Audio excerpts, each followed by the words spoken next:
Now next one is green revolution. Now green revolution is associated with what? Green revolution is associated with the production of the crops, right? तो green revolution है क्या? Let us know. Green revolution took place in our country in the decades of 1960, but before that there was a time when there was an acute shortage of food grains in the country. तो green revolution कब start हुआ हमारे country में? in the जो following years 1951 से लेके 1960s में आप देख सकते हो ग्रीन रेवोल्यूशन, क्योंकि 1947 में ही हम लोग क्या हुए थे, इंडिपेंडेंट हुए थे।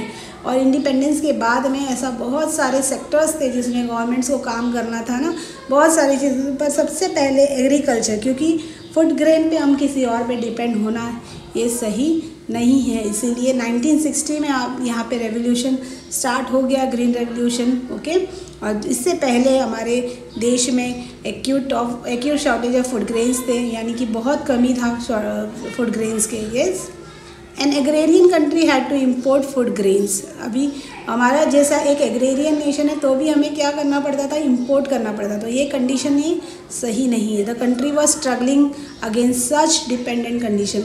तो ग्रीन रेवोल्यूशन के पहले लोग डिपेंडेंट थे दूसरे कंट्री पे, वो इम्पोर्ट करते थे चीज़ों को। तो being an agrarian nation, importing करना और डिपेंड होना किसी पे, that is really not a good situation. I am telling the extraordinary increase in the agricultural production because of improved seeds, increased use of chemical fertilizers, intense efforts of the farmers, widespread arrangement for electricity distribution, improved facilities in irrigation is known as green revolution. Now ये green revolution क्यों हुआ, कैसे हो पाया? ये होने का कारण क्या है?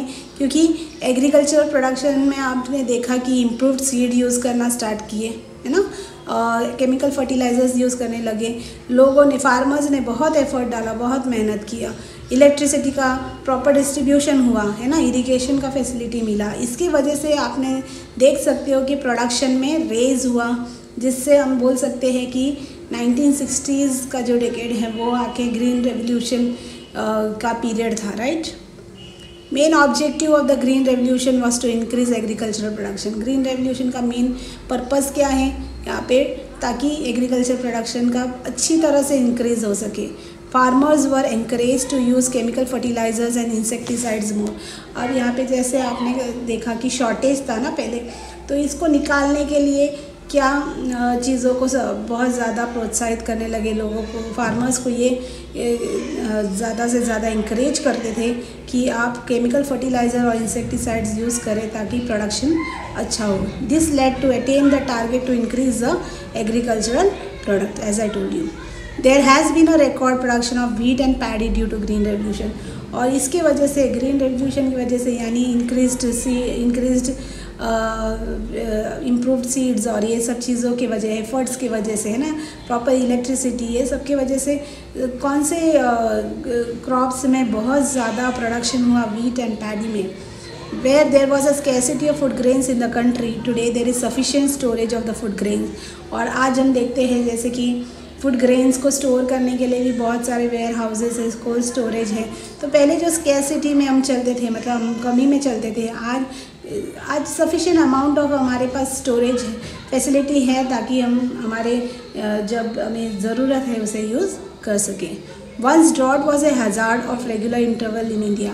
कुछ समय पहले ऐसा होता था कि जो ड्रॉट है ना, बार बार होता था कि its adverse effects are not seen after the green revolution. और इसके वजह से अब ये जो कि ड्रॉट है, ड्रॉट का जो सिचुएशन है ग्रीन रेवोल्यूशन के बाद में, अभी हम लोग उसका जो असर है अभी हमारे ऊपर नहीं हो रहा है, क्योंकि हमारे पास इनफ स्टॉक्स है। Due to buffer stocks of food grains the condition of drought of scarcity are faced conveniently. इसीलिए जैसे मैंने बताया, बफर स्टॉक है, यानी सफिशिएंट स्टॉक है हमारे पास, सफिशिएंट हमारे पास प्रोविजन है। इसीलिए आज जो अगर ड्रॉट जैसा कंडीशन होने जैसे भी होता है तो उसको भी हम क्या कर सकते हैं, ईजिली मैनेज कर सकते हैं। The self sufficiency in food grain is a landmark of historic achievement of green revolution. तो आज हम लोग फूड ग्रेन्स में क्या है, सेल्फ सफिशिएंट है, यानी सेल्फ रिलायंट है, हमें किसी पे भी क्या नहीं करना पड़ता है, डिपेंड होना नहीं पड़ता है। बहुत सारी चीज़ होते हैं कि जिसे हमें इंपोर्ट भी करना पड़ता है, ऐसा नहीं है। एट द सेम टाइम हम क्या कर रहे हैं, एक्सपोर्ट भी कर रहे हैं, तो चीज़ों को मेंटेन रख रहे हैं। Today the production of cash crop has increased and the production of pulses and other cereals has decreased with the repetition of the same crop ना। और आज देखते हैं कि कैश क्रॉप का आपने देखा, मैंने बताया था ना, कैश क्रॉप का ज़्यादा बेनिफिट है, इसीलिए कैश क्रॉप ज़्यादा ग्रो करते हैं। और पल्सेस और सीरियल्स और ये सब चीज़ों को में भी करना तो पड़ता ही है, नहीं करेंगे तो चलेगा नहीं, वरना हमको इंपोर्ट करना पड़ेगा उस चीज़ को। पर जहाँ पे ज़्यादा चीज़ों को अगर यूज़ कर रहे हैं लैंड में, अगर प्रोडक्शन हो रहा है, तो वो है cash crop. To reach the stage where other countries of the world have progressed using better technology in agrarian field, we have to be ready for the next green revolution. अब हम लोग अच्छे हैं, ग्रीन, हमारे देश में green revolution हुआ है, पर और भी जैसे जैसे पॉपुलेशन बढ़ रहा है वैसे वैसे डिमांड भी बढ़ेगा। तो इसकी वजह से जो दूसरे कंट्री आज जो स्टेज पे है ना एग्रीकल्चरल लेवल, जो उसमें इम्प्रूवमेंट्स में, वैसे अगर हमें करना है तो हमें नेक्स्ट ग्रीन रेवोल्यूशन के लिए क्या रहना पड़ेगा, रेडी रहना पड़ेगा ना। हमने ये देख लिया कि क्या है। लेट अस नो कि एग्रीकल्चर का क्या रोल है इंडियन इकोनॉमी में। Economy related to money, right. तो आप देखते हैं कि एग्रीकल्चर एक बहुत ही इम्पॉर्टेंट ऑक्यूपेशन है इंडिया में। More than half of the population are dependent on this work, right? The pressure which India had at the time of independence is now reduced somewhat. However, it is still has an important contribution in Indian economy. जो pressure हमारे पास India के independence के time था, वो आज क्या हो चुका है, बहुत ज़्यादा कम हो गया है। और जो एग्रीकल्चर की वजह से बहुत ज़्यादा कंट्रीब्यूशन हुआ है हमारे इंडिया के इकोनॉमी पे, राइट। यानी कि देखते हैं हम लोग कैसा है। It provides employment to about 1/2 of the population of the country. जैसे मैंने कहा 50% से भी ज़्यादा लोग इस पे क्या हैं, इन्वॉल्व है, तो उनको काम मिलना, एम्प्लॉयमेंट मिलना। Yes, agriculture holds about 70% of the total gross domestic production, GDP. जो जीडीपी है, ग्रॉस डोमेस्टिक प्रोडक्शन, हर एक प्रोडक्शन में से सिर्फ जो एग्रीकल्चर में से जो आता है वो है 17%। 100% में से 17% कहाँ से आ रहा है हमें, ग्रॉस जीडीपी एग्रीकल्चर से। तो ये याद रखने लायक है। Paddy, wheat, oil seeds, cotton, jute, sugar cane, tobacco, potatoes etcetera are major agriculture products of India. Much foreign exchange is earn from their export. तो ये राइस जो है, गेहूँ है, ऑयल सीड्स है, ये सारी चीज़ जो यहाँ पे हमने लिस्ट दिया है, ये मेजर एग्रीकल्चर प्रोडक्ट्स है और इसको हम एक्सपोर्ट करते हैं और इसकी वजह से अच्छा खासा हमें क्या मिल जाता है, फॉरेन एक्सचेंज मिल जाते, पैसे मिल जाते हैं। India rank second in the world in agrarian production. तो इंडिया का जो रैंक है एग्रेरियन प्रोडक्शन में वो है second.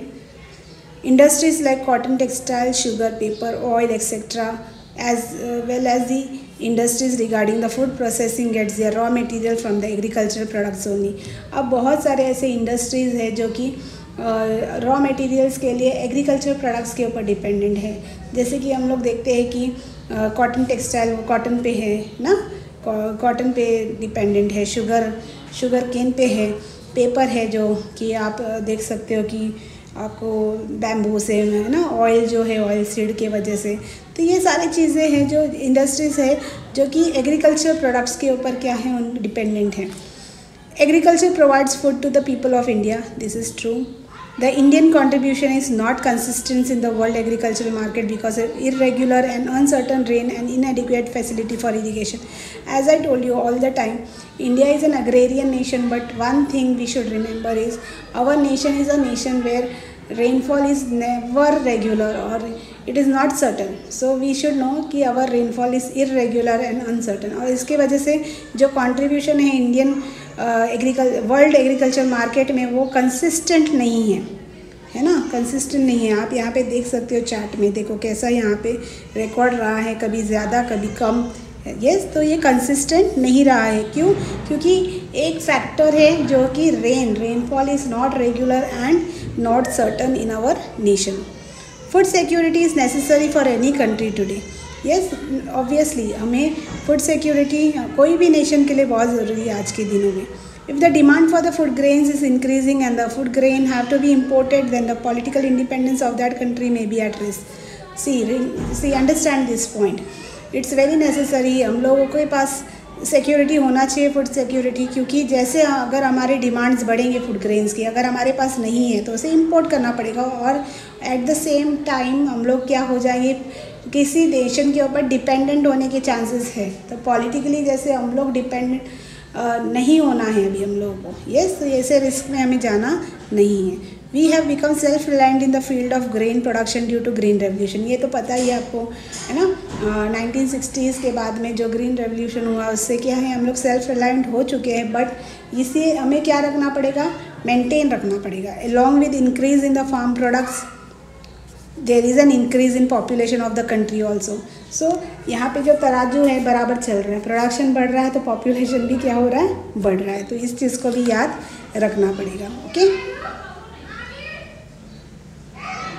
So it's very necessary that we should understand कि कैसे हमारा ये इम्पैक्ट हो रहा है, कैसे हमारा ये चल रहा है। इन 1951 India's production was 36 crore 10 lakh. देखिए 1951 में सिर्फ हमारा जो पॉपुलेशन था 36 करोड़ 10 लाख, बट आज जो है ये 125, ये जो बुक है शायद 4-5 साल हो चुका है, तो आज ये रिवाइज नहीं है, तो आज हम लोग 140 करोड़ के आसपास में हैं। देख लो आप लोग, 1951 में हम थे 36 करोड़ और आज हम लोग हैं यहाँ पे 140 करोड़ के पॉपुलेशन में।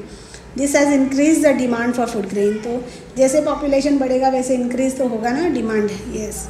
However, there has been an increase in the production of food grains in our country during the last 5 years.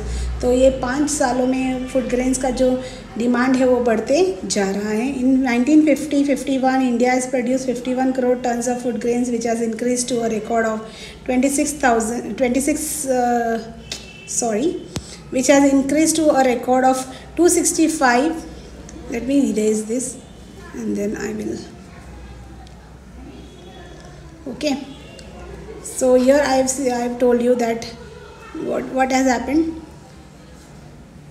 1950-51 में 51 करोड़ के फूड ग्रेन्स का प्रोडक्शन हुआ था, बट आज आप देखो ना 2013 एंड 14 में उसका जो इंक्रीजमेंट देखो 265.4 करोड़ टन्स हो चुका है। देखो आप कितना सारा फ़र्क है यहाँ पे, राइट।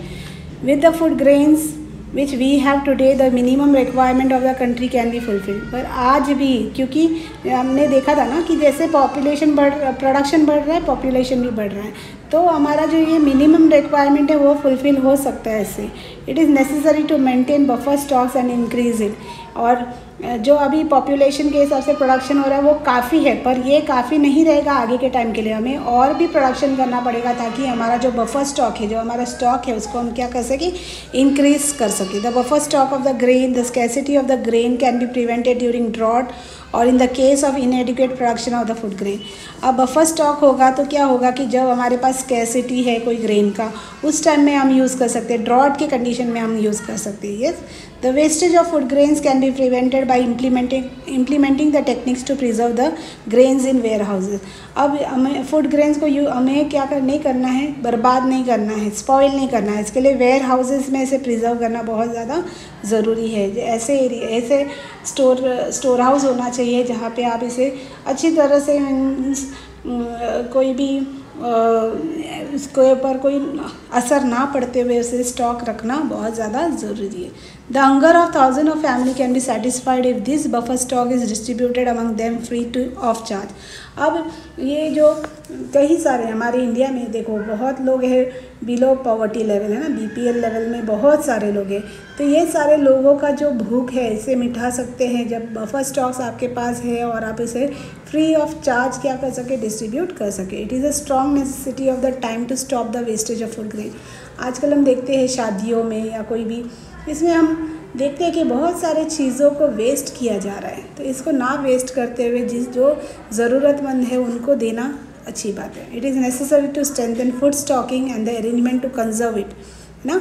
तो इट्स वेरी नेसेसरी कि हम ये जो अरेंजमेंट करें कि हम ये जो फूड का जो वेस्टेज है ये ना करें। It is a good beginning that the government has made provision to supply the food grains up to the poor people through the food security act. Food security act अभी start किया गया है जिससे कि गवर्नमेंट ने इस act से ये प्रोविज़न देखा है कि जो गरीब लोग हैं वहाँ उन तक क्या कर सके, फूड ग्रेन का सप्लाई हो सके। अब लास्टली हम देखते हैं impact of globalisation in Indian agriculture. Yes, यानी कि ग्लोबली हमारा जो इंडियन एग्रीकल्चर है इसका क्या इम्पैक्ट है। The policy of, let me change the colour, the policy of globalization has been implemented with the purpose that the Indian farmer can sell his product in the world market and earn profit। अब globalisation की वजह से because of the policy of globalization what has happened, you know, Indian farmer has been given the chance to sell their products in the international markets, right, and earn their profit। Many changes took place in the agricultural field due to globalization। और बहुत सारे ऐसे globalisation policy की वजह से बहुत सारे changes देखा जा रहा है एग्रीकल्चरल फील्ड्स में भी। द प्रोसेस टू एक्सपोर्ट और import crop production is made very simple. और ये जो प्रोसेस है कि हम खरीदते हैं, बेचते हैं कोई चीज़ों को, ये बहुत ईजी हो चुका है।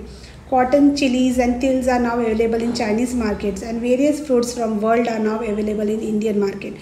देखा, एक्सपोर्ट और इंपोर्ट इतना इजी हो गया ये प्रोसेस कि हमारा जो चीज़ें हैं वो दूसरे इंटरनेशनल मार्केट्स में है और हमारे पास जो नहीं है वो भी दूसरे मार्केट्स यानी दूसरे कंट्री से मंगा सकते हैं और हमारे मार्केट में होते हैं।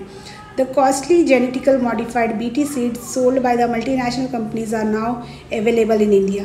इंडिया में ये BT seeds भी आज बहुत ज़्यादा अवेलेबल हैं क्योंकि मल्टीनेशनल कंपनीज़ है जो कि ये काम कर रहे हैं, सेल कर रहे हैं। Due to this farming has become costly. Maybe आप देखो कि अगर टेक्नोलॉजिकली और या फिर आप देखो कि इंस्टीट्यूशनली आप अगर कोई चीज़ मॉडिफाइड हो रहा है तो वो तो थोड़ा से आपको मे बी एक्सपेंसिव तो रहेगा ही। Yes, the farming has become costly due to the use of hybrid seeds, BT seeds and all, है ना, टेक्नोलॉजी को यूज़ करते हैं इसीलिए। The production of cotton and maize has increased. और ये जो इसकी वजह से कॉटन और मेज़ का जो प्रोडक्शन है बढ़ चुका है। With the import becoming smoother the domestic farm products have to face tough competition.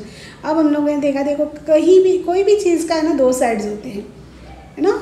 Coin is never completed if it has only one side, है ना, हेड होगा या फिर टेल होगा तो वो चलेगा नहीं, दोनों चाहिए ना। तो यहाँ पे जब हम देखते हैं कि because of the policy of globalization everything has become simple, at the same time there is a competition also, okay, so we have to face tough competition। if our products are good, हमारे products का demand हो सकता है market में, नहीं है अच्छे compare to the other, तो हमारा जो प्रोडक्ट है उसको शायद बहुत ही टफ कंपटीशन से गुजरना पड़ेगा। Some products have gain global markets, hence the necessity of registration of their patents is very necessary. अभी कोई कोई ऐसे प्रोडक्ट्स है कि जो ग्लोबल मार्केट में क्या हो चुके हैं, बहुत ही प्रख्यात हो चुके हैं, तो इनका रजिस्ट्रेशन एज अ पेटेंट होना बहुत ज़रूरी। The patent is what? Patent is a process where you take permission from the government, है ना, और जो आप हो एक सोल इन्वेंटर हो जाते हो ऑफ मेकिंग एंड सेलिंग आपके प्रोडक्ट्स की, राइट। ये है पेटेंट कि ये चीज़ को आपको याद रखना है। पेटेंट इसमें आप क्या करते हो, आपको गवर्नमेंट ऐसा परमिशन दे देते हैं कि आप वो चीज़ को क्या कर सके, इन्वेंट कर सके, उसको बना सके, उसको सेल कर सके, है ना, आपके इन्वेंशन को। तो आपको इसके लिए रजिस्ट्रेशन करना बहुत ज़्यादा ज़रूरी है। It is necessary to register qualitative farm production as national patent in the world market. तो अगर आपके पास क्वालिटी फार्म प्रोडक्शन है तो इसको रजिस्टर करवाना वर्ल्ड मार्केट में एज ए नेशनल पेटेंट बहुत ज़्यादा ज़रूरी है। To face the competition in agriculture production in global market, India will have to adopt new technology and concentrate on equality, है ना। अभी जैसे मैंने बताया कि कंपटीशन है मार्केट में, ग्लोबल मार्केट में, इंटरनेशनल मार्केट में, उसकी वजह से और भी नए नए टेक्निक्स को यूज़ करना ज़रूरी है ताकि आप अच्छे चीज़ों को प्रोड्यूस कर सको और वो जो प्रोडक्ट है इंडियन इंटरनेशनल मार्केट में क्या कर सके, ठहर सके, आपके मार्केट में वैल्यू बढ़ सके आपकी चीज़ों का। Series of plan steps will have to be taken to increase the economic prosperity and solidarity of people. तो ये बहुत ज़रूरी है कि आपको अच्छे स्टेप्स लेने पड़ेंगे ताकि आपका जो इकोनॉमिक प्रॉस्पेरिटी है ये बढ़ सके। ये अगर बढ़ाना है, इकोनॉमी वाइज आपको स्ट्रॉन्ग बनना है तो स्टेप लेना पड़ेगा, वो भी कैसे स्टेप, प्लान स्टेप्स होना ज़रूरी है। With increasing population the probable future increase in the demand for agriculture products and to maintain the march to economic progress. Yes, अभी जैसे हमने देखा कि जैसे प्रोडक्शन बढ़ रहे तो पॉपुलेशन भी बढ़ रहे, तो इसके साथ में आपका डिमांड बढ़ते ही जाएगा। तो इसको हमें क्या करना है, एक तो प्रॉपर वे से हमें प्रोडक्शन करना भी है और हमें इकोनॉमी की वे से हमें क्या करना है, आगे बढ़ते रहना है। It is necessary to arrange the strategy for second green revolution. जैसे हमने पहले भी देखा ना कि सेकेंड ग्रीन रेवोल्यूशन के लिए हमें क्या रहना है, रेडी रहना है। तो उसके लिए हमें स्टेप्स अभी लेना बहुत ज़्यादा ज़रूरी है। तो I hope you have understood this chapter. One more thing I need to add in this thing is, ये जो लेसन है मैप वर्क के लिए बहुत ज़्यादा ज़रूरी है। इसमें से कहीं ना कहीं आपको जब मैपिंग वाला क्वेश्चन होता है उसमें आपको कोई क्वेश्चंस ऐसे मिल जाएंगे कि tell us the show us the area where cotton is grown और may be where I mean jute is grown, है ना। ऐसे करके आपको ये सारे ऐसे क्वेश्चंस रहेंगे, इसलिए स्टेट्स पढ़ के रखना बहुत ज़्यादा ज़रूरी है। स्टेट्स पढ़ के रखना, इसमें से 1 मार्क के लिए तो आपको आएगा ही, वाई श्योर। आपको मैप के लिए तो इसमें से क्वेश्चंस आने ही वाले हैं, राइट। और मैंने देखा है कि टेक्निकल और इंस्टीट्यूशनल रिफॉर्म्स जो है ना, इसके भी क्वेश्चंस होते हैं। मोस्ट ऑफ द टाइम मैंने देखा है कि आपको ये क्वेश्चंस मिलते हैं फॉर 4 मार्क्स के लिए। तो आप प्लीज़ ये चीज़ को, ये 2 क्वेश्चंस को आप ज़रा गो थ्रू करना। I hope you have understood the chapter. All the best, see you in the next chapter. Bye.